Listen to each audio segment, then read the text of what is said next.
بسم اللہ الرحمن الرحیم اعوذ باللہ من الشیطان الرجیم بسم اللہ الرحمن الرحیم اللہم صلی علی محمد و آل محمد۔ درود و سلام ہو محمد و آل محمد کی ذوات قدسیہ پر، اور مومنین کرام آپ جہاں جہاں بھی آباد ہیں سلامت اور محفوظ رہیں۔ منت ماننے کا درست طریقہ کیا ہے اور مذہب اہل بیت میں منت کی کیا حیثیت ہے؟ اس میں کوئی شک نہیں، کسی اور مذہب کے نزدیک منت اور نظر کی اہمیت ہو یا نہ ہو، کوئی اس بات کا قائل ہو یا نہ ہو، مذہب اہل بیت میں منت ایک مسلمہ حقیقت ہے اور ایک عنوان ہے، شریعت میں بیان ہوئی ہے۔ منت آپ مان سکتے ہیں۔ منت مانتے وقت منت ماننا واجب نہیں ہے۔ کسی بھی حاجت، پریشانی، تکلیف میں آپ ہیں تو آپ پر منت ماننا واجب نہیں ہے، لیکن اگر آپ منت مان لیتے ہیں تو اس کو پورا کرنا واجب اور ضروری ہے۔ اسی لیے اس عنوان کو دیکھتے ہوئے مومنین خیال نہیں رکھتے کہ یہ دوسرا جو کام، جب منت پوری ہو جانی ہے، آپ کی حاجت پوری ہو جانی ہے، تو آپ نے پھر اس منت کو ادا بھی کرنا ہے۔ اس ادا والے آپشن کو نہیں دیکھتے اور منت مان لیتے ہیں، اور کوئی الٹی سی منت مان لی، اور جب ادا کرنے کی باری آئی تو پھر پوچھنا شروع کر دیا، جی ہم بھول کر ہم نے یہ منت مان لی تھی، اب ہم اس کا کیا کریں اور کیا حال ہے؟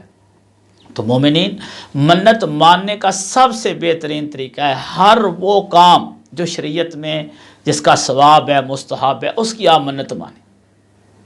آپ خود سوچیں، ایک ایسے فعل کی آپ منت مانتے ہیں جس کے کرنے سے شریعت میں منع کیا ہے، جس کا کرنا مکروہ ہے، یا جس کا کرنا کوئی ثواب نہیں رکھتا، ایسے کام کی آپ منت مان لیتے ہیں اور مکروہ ہے، شریعت نے بھی منع کیا ہے، تو آپ پھر کیسے ادا کریں گے؟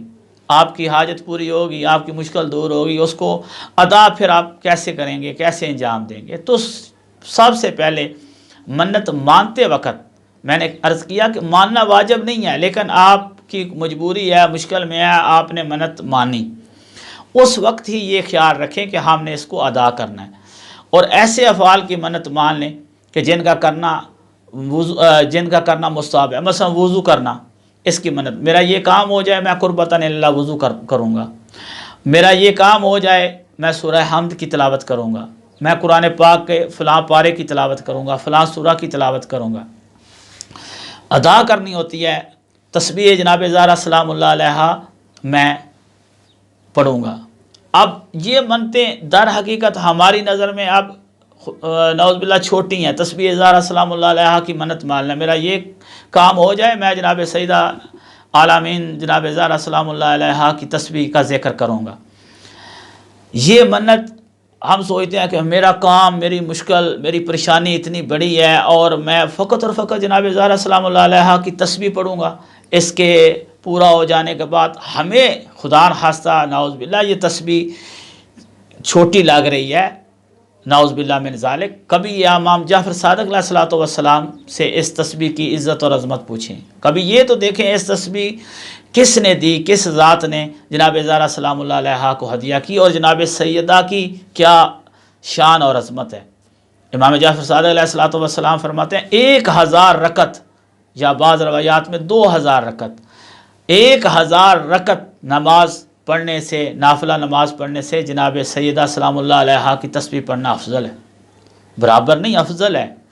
اب اگر آپ ایک منت کے لیے 1000 رکعت نماز کی منت مانتے ہیں تو تب آپ کہیں گے کہ اس منت کے لیے واقعی بہت بڑی منت مانی ہے میں نے، 1000 رکعت نماز، اور پڑھنے پہ ٹائم بھی لگے گا۔ آپ کیونکہ آپ کو معرفت نہیں تھی تسبیح کا کیا مقام ہے، کیا قدر ہے، وہ 1000 سے بھی افضل ہے۔ تو ایسی منت مانیں جس کی ادا کرتے وقت شرمندگی نہ ہو۔